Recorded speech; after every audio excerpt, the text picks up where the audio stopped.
when you practice mindfulness, this being present, paying attention on purpose to the present moment, and then really looking at the nature of the mind and asking, who am I?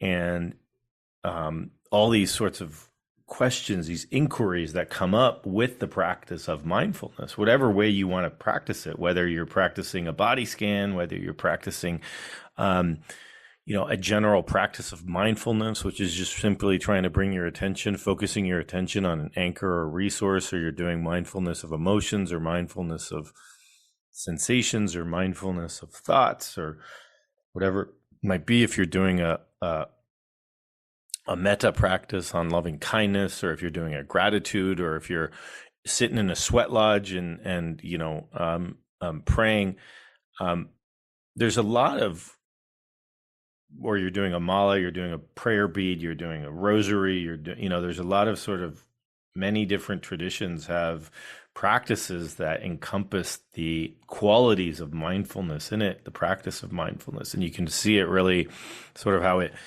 morphs into how mindfulness really is what I've seen as sort of transgenerational, transcultural, universal practice. It's just, we might call it different things, we might call it different names. And one of the things that I love is, you pick up a book on somebody who, I don't even know what that book is, but if you can bring some quotes from it, especially the ones you're posting on Facebook,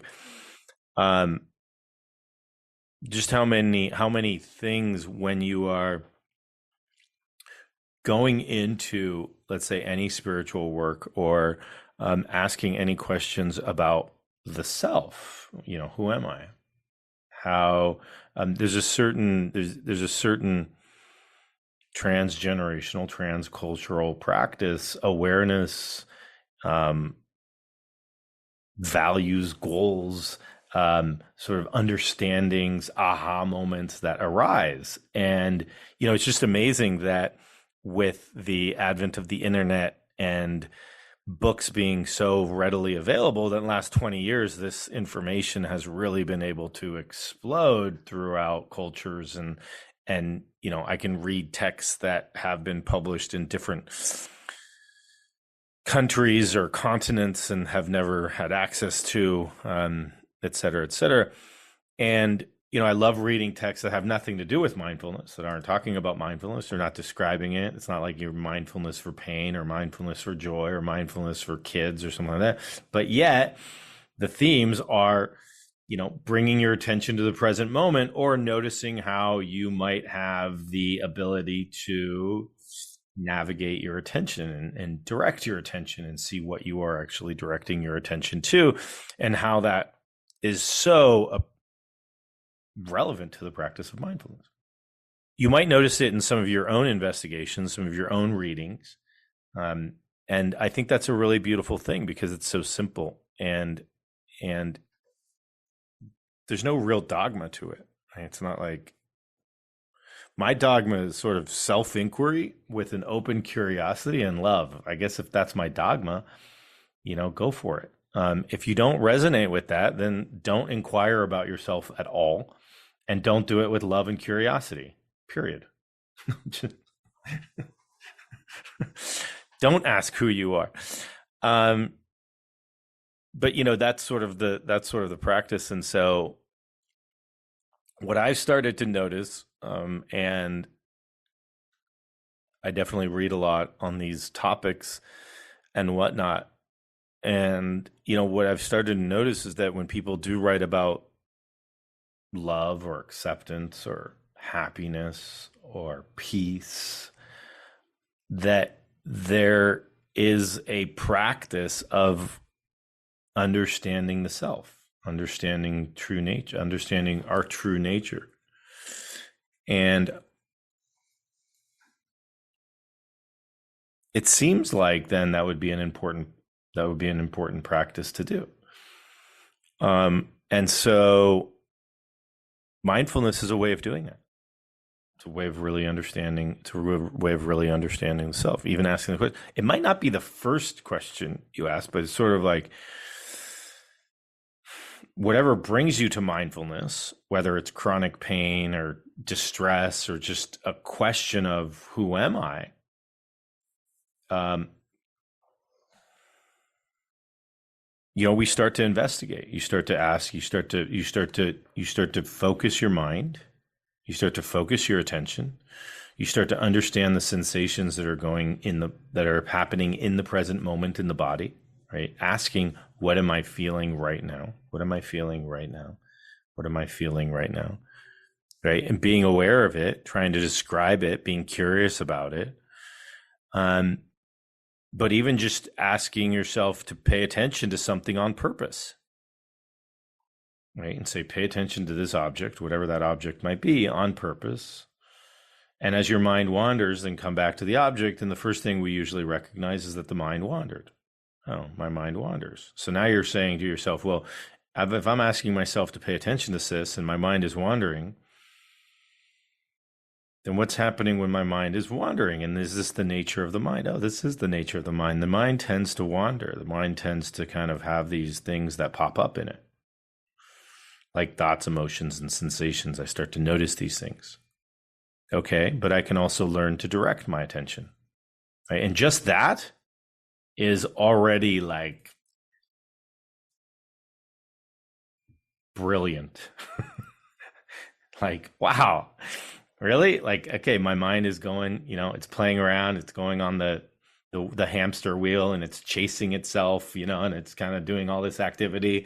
And then all of a sudden I said, oh, do I have to actually pay attention to this? Right? I know it's here, right? But do I have to pay attention to it? Well, we don't actually ever ask ourselves that question. When we do ask ourselves that question, we realize that, oh, that's the mind. The mind is actually doing this. Mind is creating thoughts and sensations and emotions. It's just constant. Right? There's a constant party going on in room 302 all the time. You can go to that party. Okay. And you're there at the door going, God, I hear all that music. Am I going to open the door and walk in? Yeah. Well, you can. That's the cool part, right? Or you can keep walking down the hallway. It's your choice, but that, to me, from my perspective, that was like the first aha of mindfulness. Is number one is, oh my goodness, I can't pay attention to a single thing that I choose to pay attention to for more than a split second. Right? That's crazy. Why am I even doing this practice? If I fail at it and then I realize, oh, I can't, then there's the non-judgmental part that comes in. And then it's recognizing, oh, this is the mind. This is actually the activity of the mind. And if it's not cultured or investigated or trained or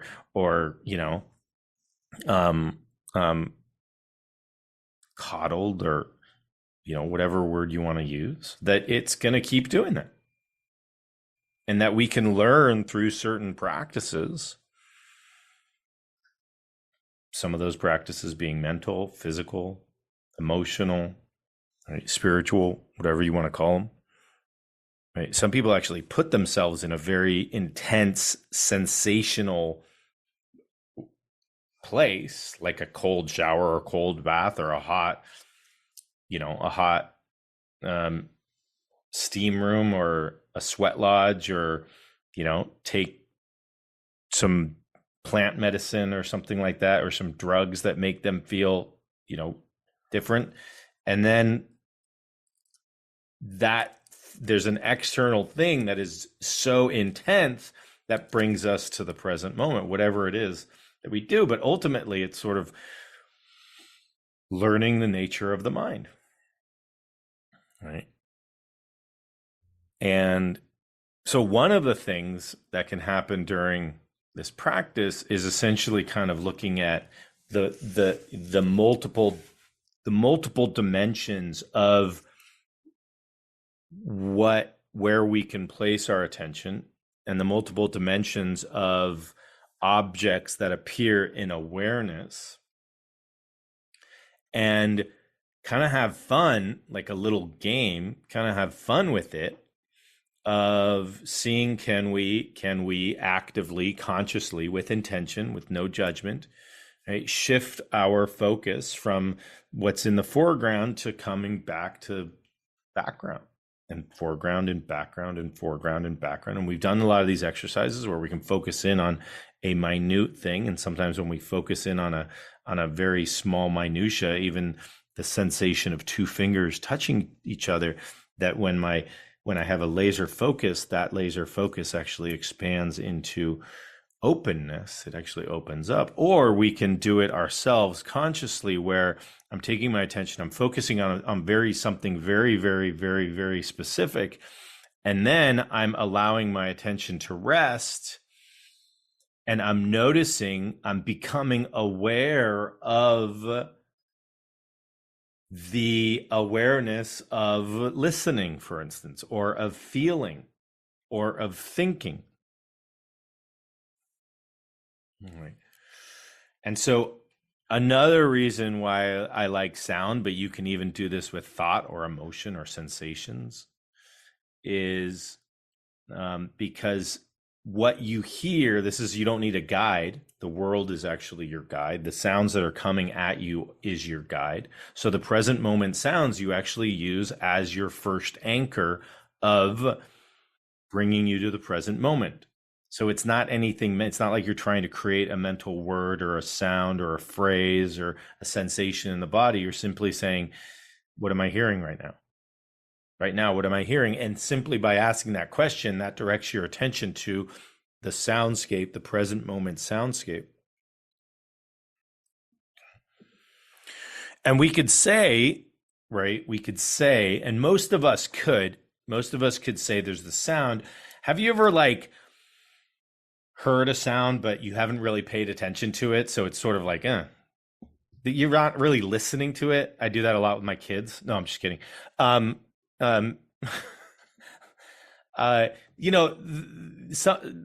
Something's happening, right? The garbage truck is right, and the sound is there, but it's not even a part of your world, right? Okay, so that's sort of that's kind of like one way of describing the sound is present. There's a sound. Okay, if like a loved one walked into the room, they'd be like, "Don't you hear that?" And you're like, "Oh, I wasn't paying attention to it, but the sound was there." Okay, then you pay attention to the sound, and now you're hearing. Okay, so you're listening. Now I'm listening to you. Right? Good things to do in relationship: listening as opposed to just hearing. I've been told that many times, trust me. Listening. Right. Listening. And you're listening. Right. So there's the sound, then there's the listening to the sound. And then, but listening to the sound is still, your attention is still here. Right? Or here. Right? It's sort of like if you're engaged with somebody, maybe you're making eye contact, there's still an attention that's coming, and you're listening. You're more receptive in the listening. Let's say sounds are coming and you're very much in the present moment and you're listening to the sound. And that's a perfect meditation of mindfulness meditation of the soundscape that's present. Right? Because you're using the present moment sound to bring you to the present moment. As soon as your mind wanders and maybe starts creating a story about the sound and, how it's the most gruesome sound you could hear, how it's totally annoying or whatever, then you're off, right? Now you're daydreaming about something. And then you realize, I'm not paying attention I'm not listening anymore. And so then you come back to listening. And so this is a perfect mindfulness practice. Right. Then we go, for some of us, that's great. Right. And that's where, look, that was my practice for 15 odd years. Right. And then the next question is, can you be aware of the listener? Can you be aware of that which is listening?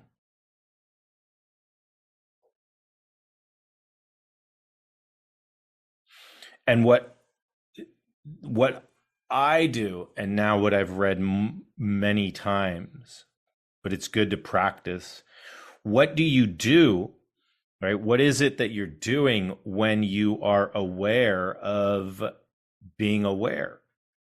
There's a resting, there's sort of a resting. It's sort of like here's my attention when I'm listening to you, right? And then there's there's a resting back. I actually physically feel as if my energy comes back and drops down a little bit. Okay, so it literally, I feel like the energy and my attention follows that. It's almost like it comes back. Maybe it sort of like rests a little bit more in my heart area physically. Okay, so the attention comes back, but my energy, sort of like if I'm a sphere of energy, my energy sort of, like if you're like one of those orbs of light and you're shining really bright, and then you're like, oh, we don't need to shine. We can come back, and you just become a tiny focus of light, right? Kind of coming in. Okay, so there's this. If we could rest our attention, it's like we're resting our attention, like our attention is sitting back in its source, in essence, in the place, if we want to call it a place, that the attention emerges from. And just that would be another inquiry of what is that for you, right? Which I recommend you do that inquiry, but sort of you rest it back to the source. And now there is an awareness of listening. You know the sound is there. You can hear it. Then you drop your attention back. Now I'm aware of the listener. Okay, and that's the practice we'll do. Now, if this doesn't come to you, that's perfectly fine. Rest with the listening. Present moment awareness, listening. Okay. And some questions here that come up in this.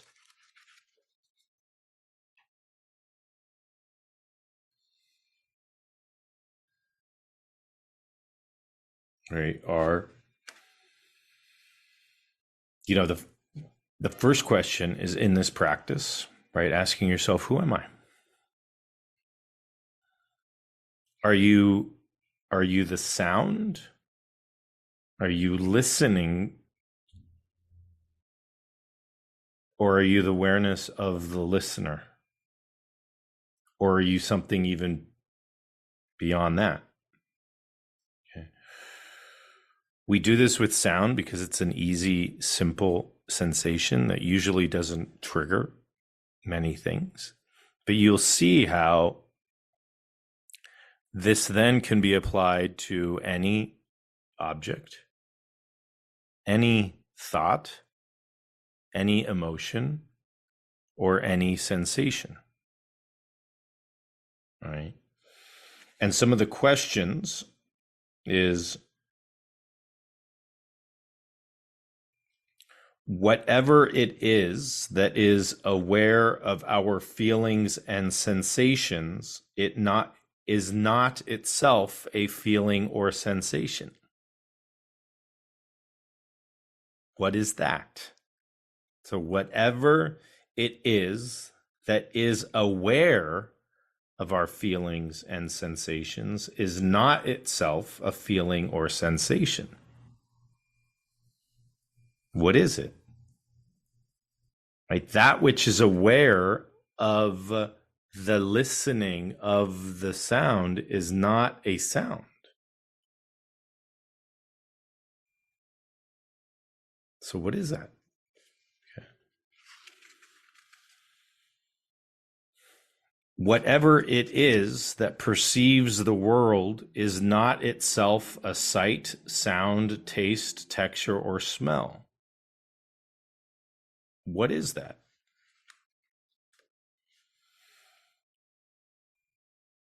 whatever it is that knows our thoughts and images, it is not itself a thought or image.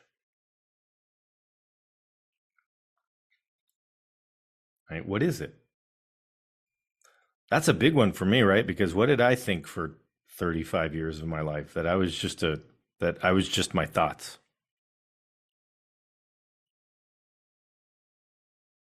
Okay. Even when I say that, I get like shivers down my body. Whoa. Right? And if I had a negative thought, I thought I was a negative person. If I had the thought of harming somebody, I would get guilty and feel stress in my body. Be like, "Oh my goodness, I'm such a bad person. I need to close myself off in a cave and never come out because I'm having all these negative thoughts. I can't be in the world." I thought that was me. I thought that was me, right? Right? Who would want to be with such a gruesome, disgusting human being? Honestly. And then I realized that those were just thoughts. That there was something beyond the thought that could just perceive the thought, that could witness it, that could be aware of it. What is that? Right? Now you ask yourself, okay? And you might have a different answer than me, but which one would you want to relate with? Right? And wouldn't you want to investigate the that? Wouldn't you want to investigate that? What is it that is capable of being aware of thought?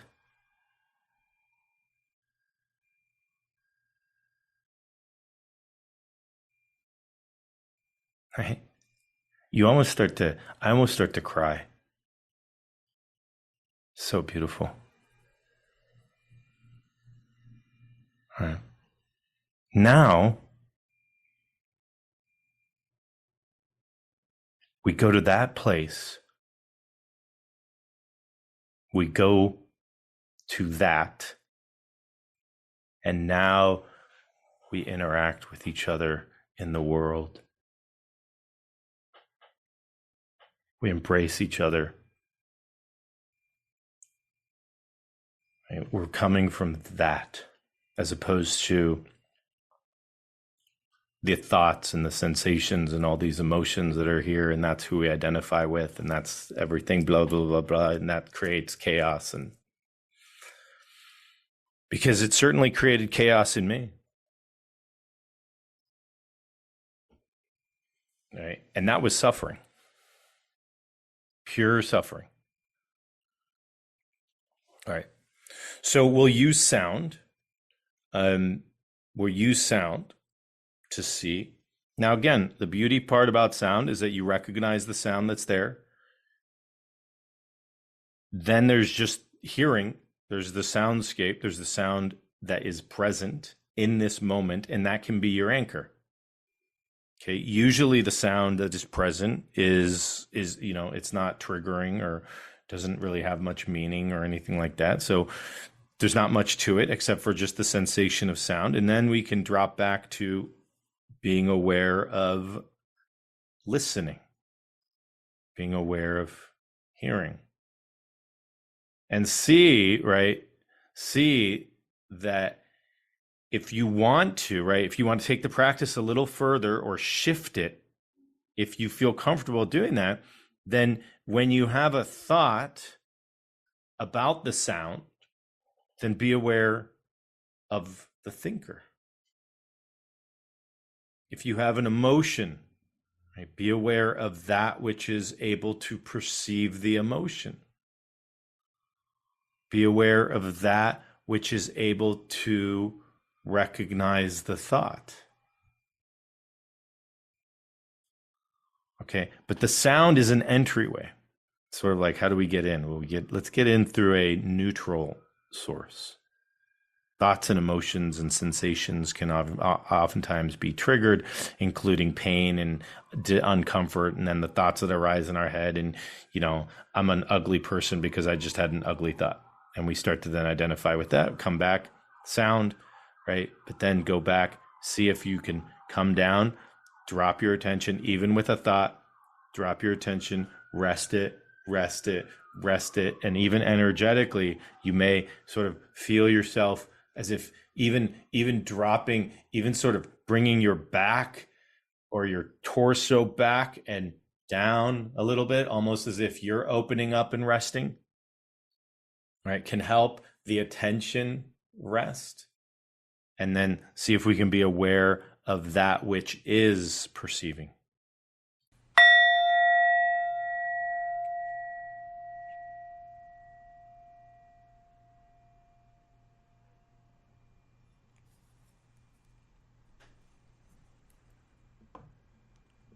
Okay, so let's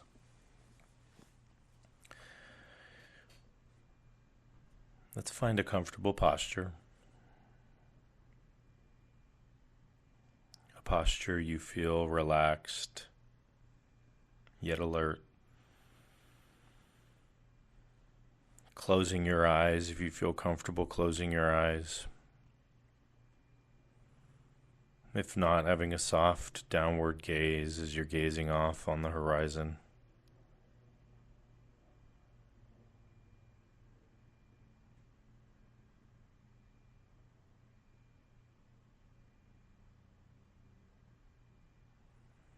And taking 2 or 3 deep breaths.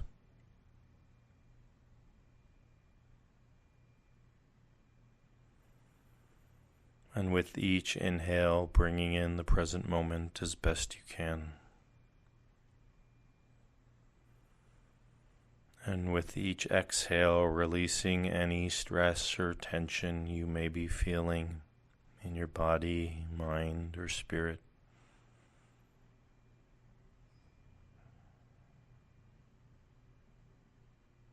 Even if it's just the intention.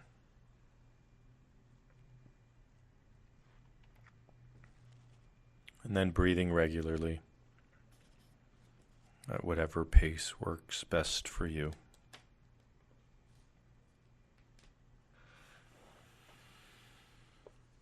And bringing your attention to your anchor.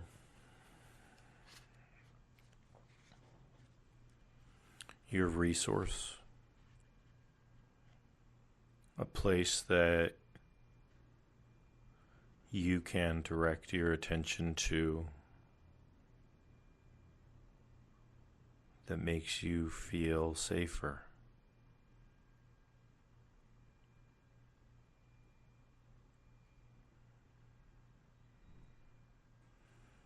And as your mind wanders, coming back to your anchor, your resource.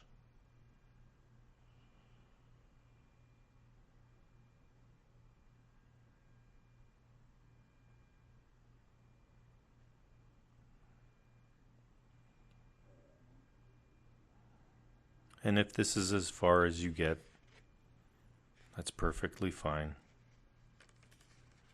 Continuing this practice, recognizing that you have the ability to direct your attention. Choosing where you focus your attention or energy to.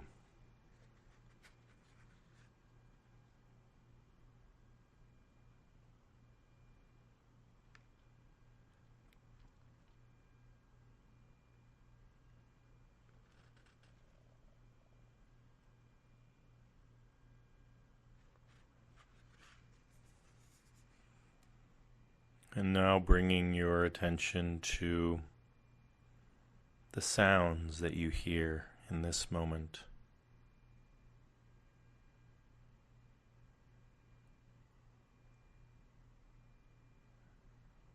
Without judgment, without interpretation.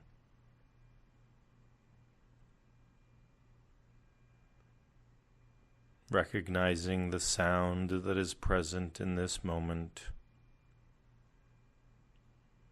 that there is the sound and there is the listening, that you are hearing the sound, the soundscape that is present, and the sound is your anchor.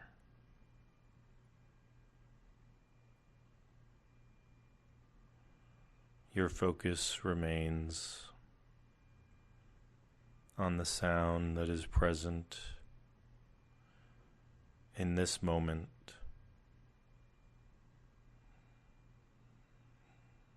It changes from moment to moment, moment to moment.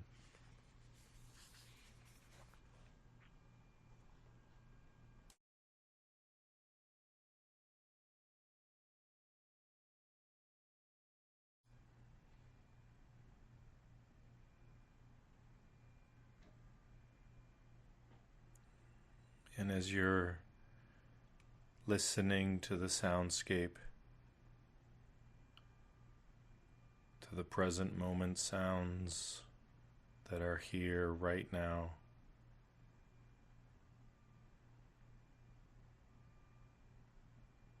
see if you can soften or rest your attention.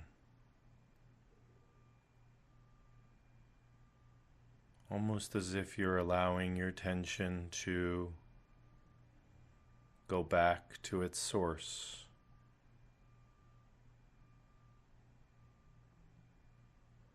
As if you're allowing it to rest, to sit back.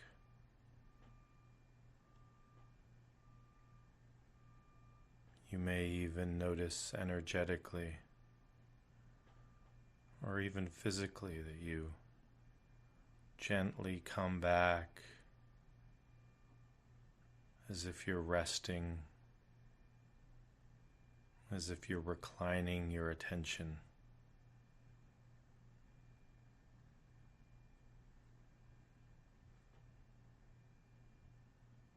Almost visualizing your attention coming back, softening it, and even dropping down.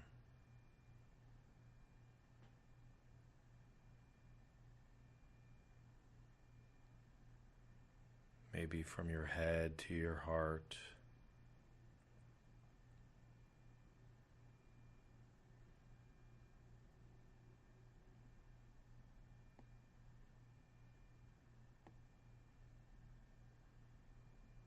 And can you be aware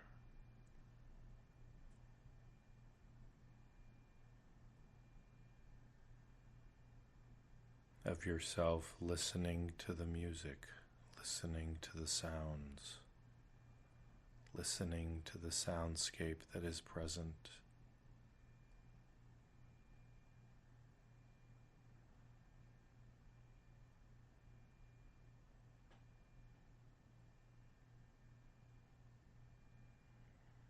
You can pay attention to the sounds and then come back and rest your attention. Soften your attention.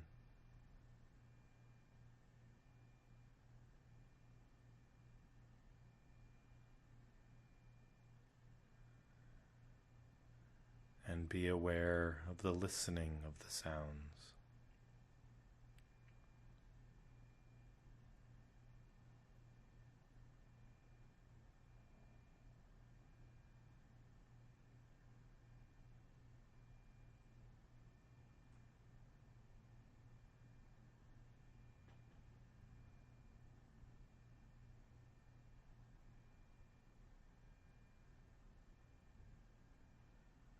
You may notice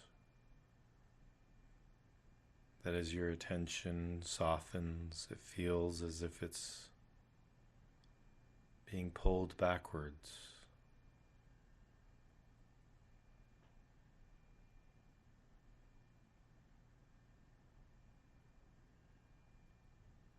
And that if you wish, you can direct your attention again to the soundscape that is present, and then you are listening to the sounds.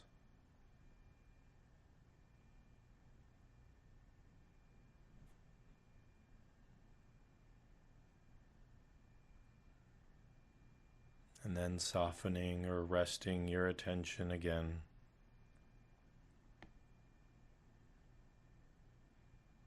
allowing the attention to fall back and rest in its source.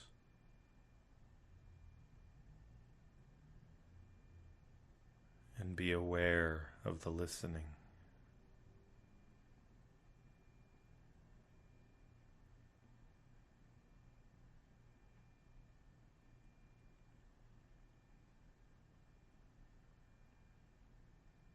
And how there's a background and maybe a foreground to this awareness.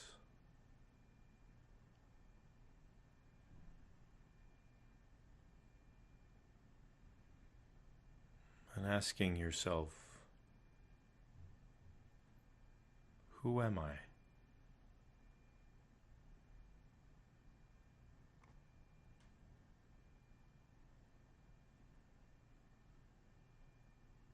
Who am I?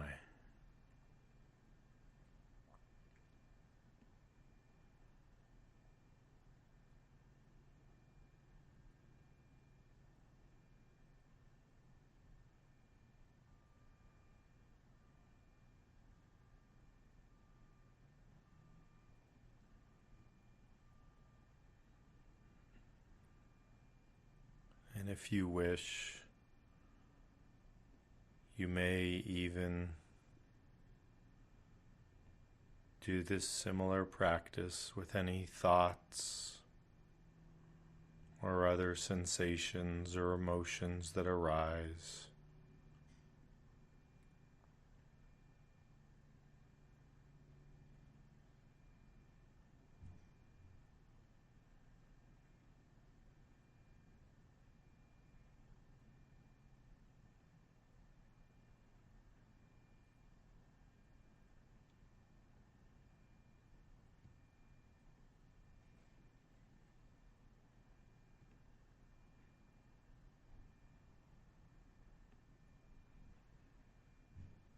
And you may ask yourself, who am I?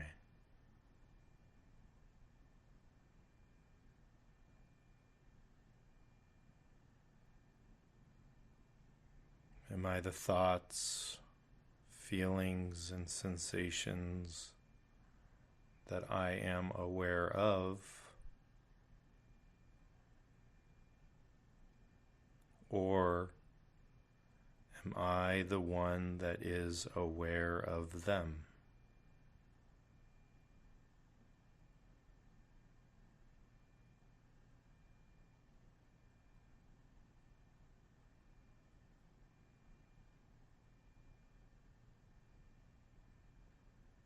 Am I the thought I am aware of? Am I the sensation that I am aware of?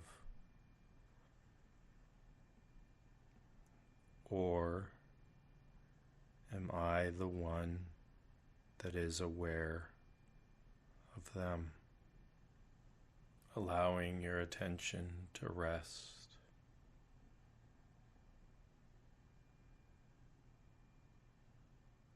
Resting in pure awareness.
Noticing your entire body, mind, spirit.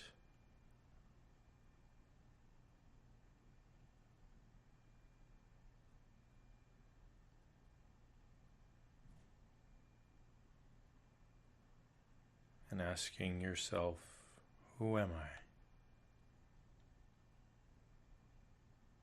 Who am I?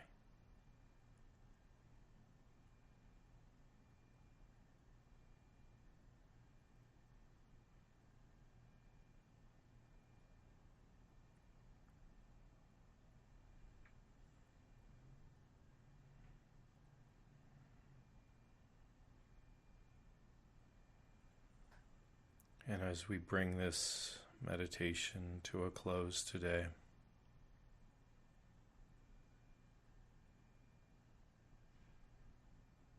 just bringing in this sense of softening your awareness, softening your attention, resting your attention.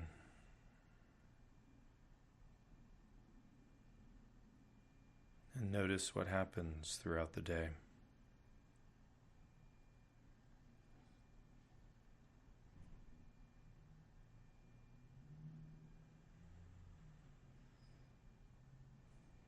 And now taking 2 or 3 deep breaths.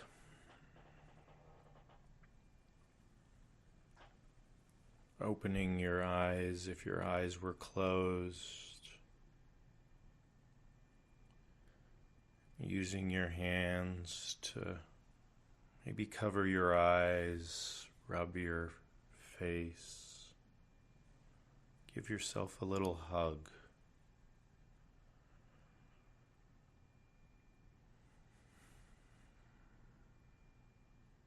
Reorienting yourself to your room and surroundings. Feeling your feet on the floor, your thighs in the chair. And just taking a moment to reflect on your practice.